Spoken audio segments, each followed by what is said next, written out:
What if the most dangerous place in a Viking winter was not the ocean, not the battlefield, not the blizzard tearing across the open tundra at midnight, but your own bed, the moment you pulled the furs over your body, closed your eyes, and stopped moving, because movement generates heat, stillness does not.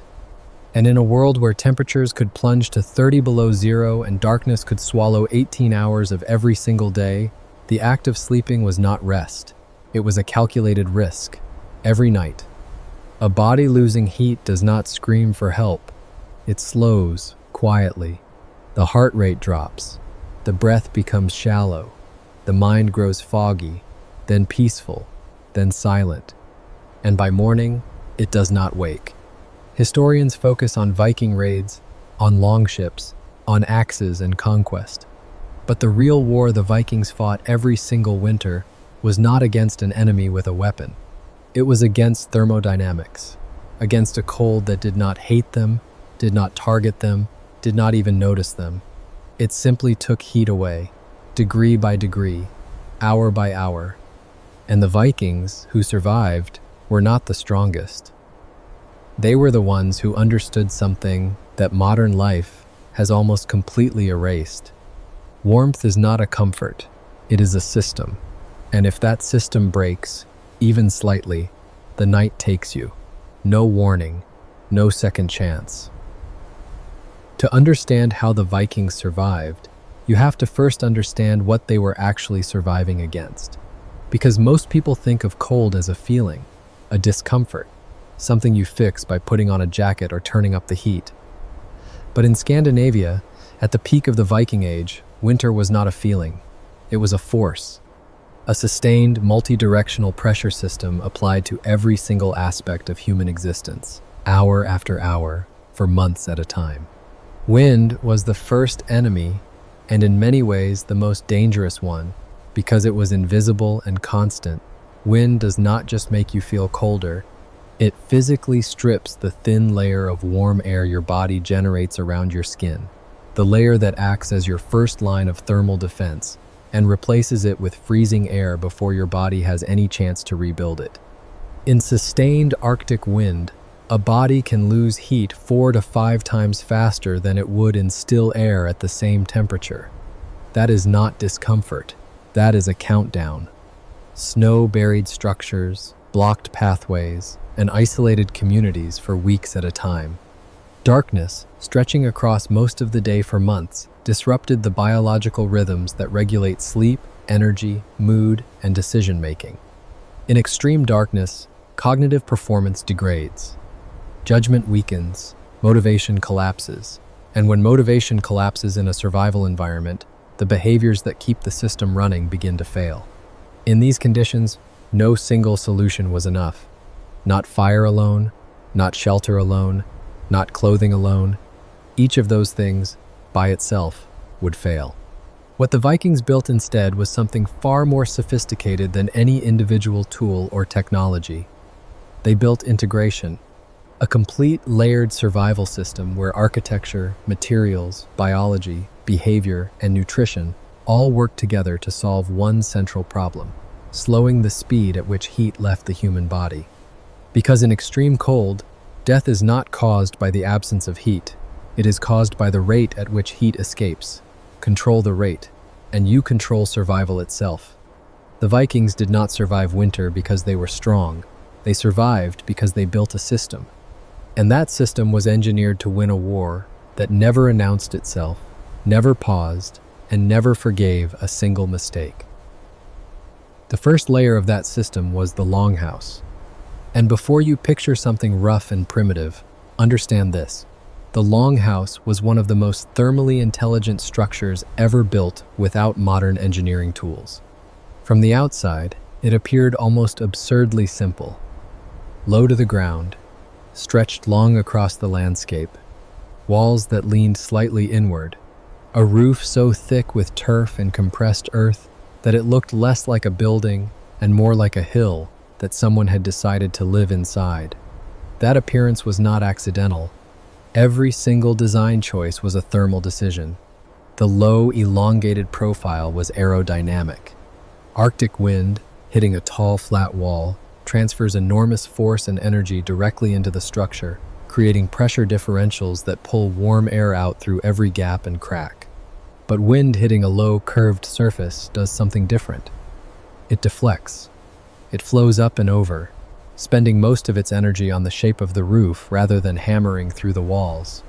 Every reduction in direct wind impact translated directly into reduced convective heat loss inside. The turf roof was not primitive. It was brilliant.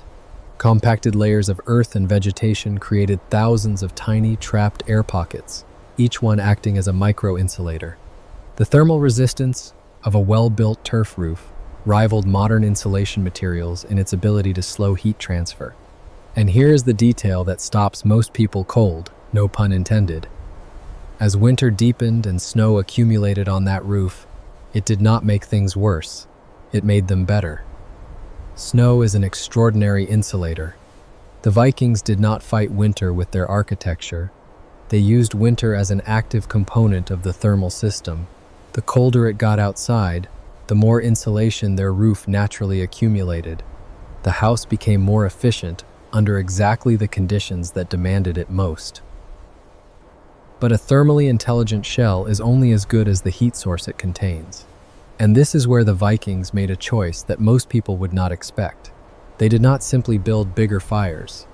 Open flame in an enclosed wooden structure is unstable, oxygen-hungry, and genuinely dangerous.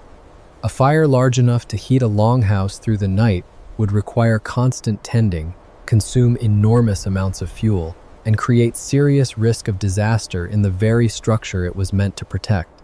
The Vikings understood this, so instead of fighting that problem, they solved it with thermal mass. The central hearth was surrounded by large stones, dense and dark, carefully selected for their ability to absorb and hold heat. Throughout the day, as the fire burned, those stones were not just witnesses to the heat. They were collecting it, storing it inside their own molecular structure, the way a battery stores electrical energy. By the time the household was preparing for sleep, those stones had absorbed hours of thermal energy. The fire was then reduced, covered with a layer of ash to slow combustion and prevent sparks, and the longhouse entered its nighttime thermal mode. Those stones did not release their stored heat instantly. They released it slowly, through radiation, over the course of hours. The temperature in the longhouse did not plunge when the fire went down. It declined gradually. And that gradual decline was the entire point. Because the human body can adapt to a slow temperature change, it cannot adapt to a sudden one. Sudden heat loss triggers physiological crisis. Gradual heat loss allows the body's own systems to compensate, adjust, and survive. The stones were not just decoration around a fire. They were a thermal battery designed to turn a sharp drop into a gentle slope. And that slope was the difference between a household that woke up and one that did not. Architecture and fire could slow heat loss at the structural level, but the body itself was still exposed, still radiating warmth outward into the air with every breath, every heartbeat, every second of the night. That problem required a material solution. And in the Viking world, that material was wool. Not the scratchy, vaguely warm wool most people think of when they imagine a medieval blanket. Viking wool was a fiber technology that has genuinely not been surpassed in many of its core properties, even by modern synthetics. The structure of a wool fiber is layered in a way that creates what engineers would now call a multi-stage thermal barrier. The outer surface of the fiber has microscopic scales that interlock when compressed, creating a wind-resistant layer that reduces convective heat loss even in moving air. The inner structure of the fiber traps air in tiny pockets, reducing conductive heat transfer between the warm body and the cold environment. And wool fibers contain lanolin, a natural waxy oil, which gives the material a hydrophobic outer surface. This is critical. Moisture is the single most dangerous variable in cold weather survival. A wet surface conducts heat away from the body somewhere between 20 and 25 times faster than dry air at the same temperature. That is not an exaggeration. That is physics. In an environment where you are sweating from physical labor during the day, breathing humid air all night, and living surrounded by snow and ice, moisture management is not a comfort issue. It is a survival issue. Viking wool resisted moisture penetration at the surface while allowing vapor to escape from the inside, keeping the insulating air layer dry even when the outer surface was damp. Modern outdoor gear brands charge hundreds of dollars for synthetic materials that try to replicate this behavior. The Vikings got it from sheep.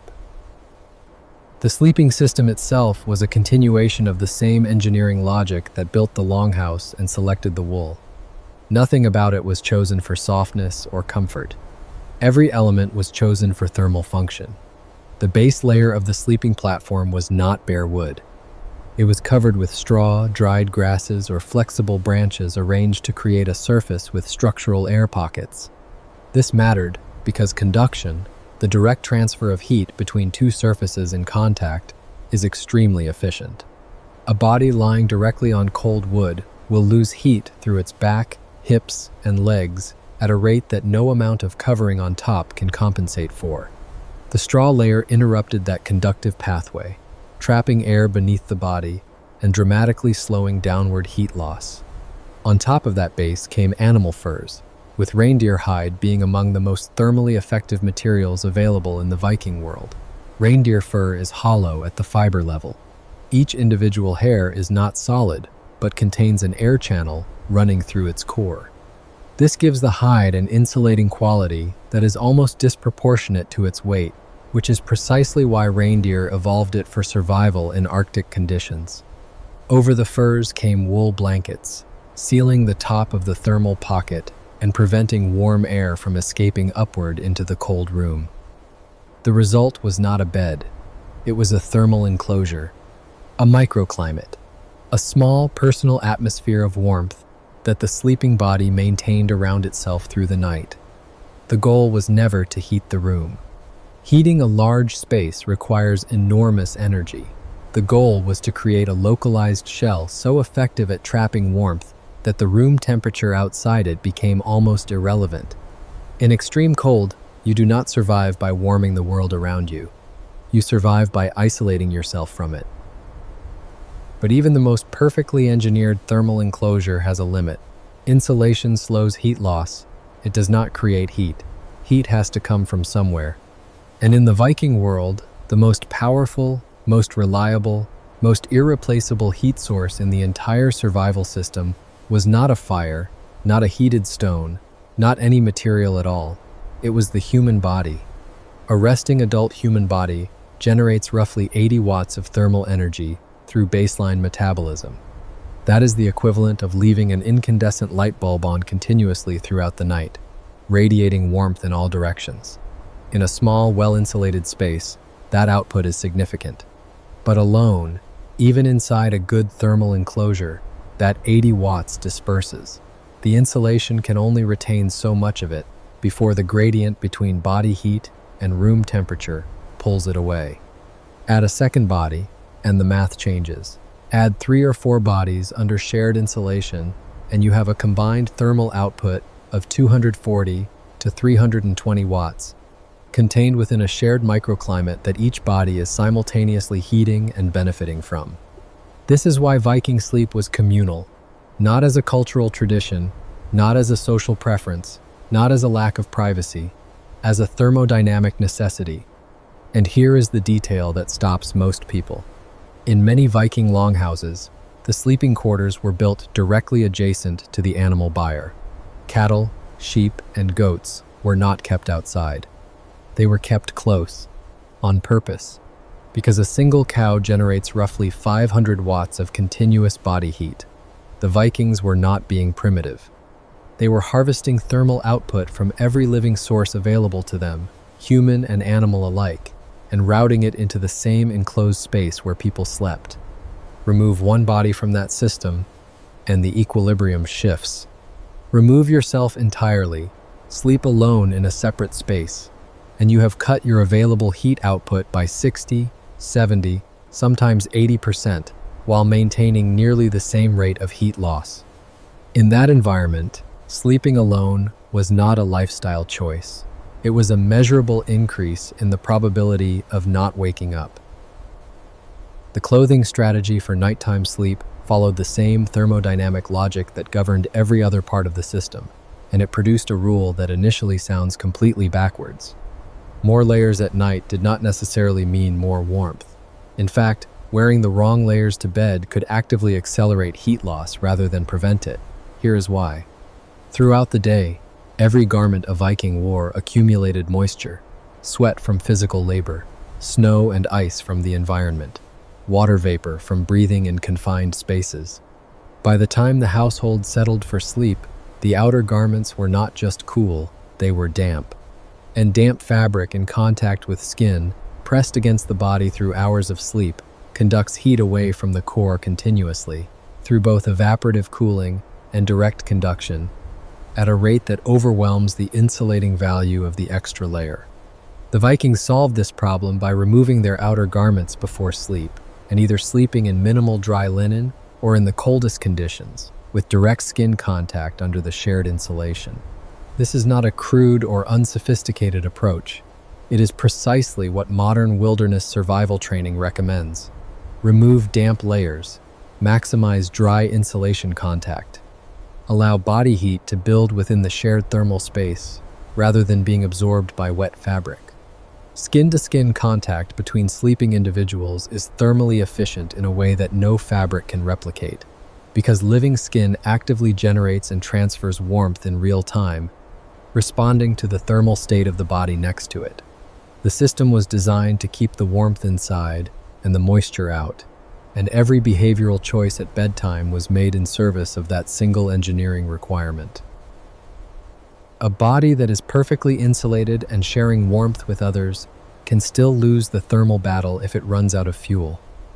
Heat is not just a property of your environment, it is a product of your metabolism, and metabolism requires energy input. The Viking approach to pre-sleep nutrition was not casual. It was deliberate and understood at a practical level, even without the biochemical vocabulary we use today. Evening meals were heavy in fat and protein, not because those foods tasted better, but because they behave differently inside the body than carbohydrates do. Carbohydrates are fast fuel. They spike quickly and deplete within hours. Fat and protein are slow fuel. They release energy gradually over 6, 8, sometimes 10 hours. That slow metabolic burn translated directly into sustained heat production throughout the night. A Viking who ate preserved fish, animal fat, hard cheese, and dense bread before sleeping was loading a slow-release thermal furnace inside their own body. Their metabolism would continue generating heat steadily long after they lost consciousness, long after the hearthstones had given their stored energy back to the room, and deep into the coldest hours of the night. Contrast that with a body that went to sleep depleted. Heat production declines as metabolic resources are exhausted. Core temperature begins to drop. Blood flow redirects away from the extremities to protect the vital organs. Fingers go numb, then hands. Then the cold begins to move inward. A poorly fueled body inside even a perfect system was a system waiting to fail from the inside out. Beyond the physical, the Vikings maintained the psychological architecture of survival through the long dark months. Extended darkness is genuinely destabilizing to human cognition. Motivation drops, concentration weakens. The discipline required to tend the fire, manage the insulation, and enforce the behavioral routines that keep everyone alive begins to erode. Viking households countered this deliberately. Communal storytelling and the oral tradition of sagas were not entertainment. They were cognitive maintenance. Work rhythms structured the day even when daylight gave no natural cues. Shared activity preserved the social bonds that made communal survival psychologically sustainable. A survival system fails the moment the people inside it stop believing it is worth maintaining. The Vikings kept believing. Every night. Because the alternative was not abstract. It was the cold on the other side of the furs. When you step back and look at the entire structure at once, something becomes visible that is easy to miss when you examine each layer individually. The Vikings did not survive Arctic winters because they were tougher than other people. Their bodies lost heat the same way your body does. They felt cold the same way you do. They were just as vulnerable to hypothermia as any human being alive today. What they had was not strength, it was architecture. A complete, layered, mutually reinforcing thermal system where every element had a specific job, and where the failure of any one element put pressure on all the others. The Longhouse deflected wind and used snow as insulation. The stone hearth stored daytime energy and released it slowly through the night. The wool managed moisture at the fiber level. The sleeping platform blocked downward conduction. The furs sealed the thermal pocket. The communal bodies generated heat no individual could sustain alone. The evening meal loaded the metabolic furnace for an 8-hour burn. The psychological routines kept the behavioral discipline that held every other layer in place. Remove one layer, and the system strains. Remove several, and it collapses. Not dramatically, not loudly, quietly, the way a body losing heat goes quiet. Which brings everything back to the question that started this. Why was sleeping alone dangerous? Not because loneliness is fatal, but because sleeping alone meant removing yourself from the system entirely, reducing shared heat by 60% or more, asking one body to do the work that 4 had been designed to share. The math did not work. And in an environment where physics was the final authority, math that did not work was not an inconvenience. It was a death sentence. Survival in the Viking world was never individual. It was collective, mechanical, and precise. There is a lesson buried in all of this that goes beyond history. Civilization was never built on comfort. It was built on systems that prevented death when failure was not an option. Systems where every component had a role, where the whole was measurably greater than the sum of its parts, and where removing yourself from the system was the most dangerous decision you could make. The Vikings did not invent that principle, but they lived it every single night for centuries, in one of the harshest environments on Earth. Here at Prehistoric Shadows, we look at the past not as a story of primitive people surviving by luck. We look at it as an archive of engineering, of solutions built under pressure that modern comfort has taught us to forget. Because long before central heating and climate controlled everything, humans were already solving the problem that underlies every challenge we face today. How do you build something strong enough to keep functioning when everything around it is trying to make it fail? The Vikings had an answer. It is sitting in the historical record, waiting for us to pay attention.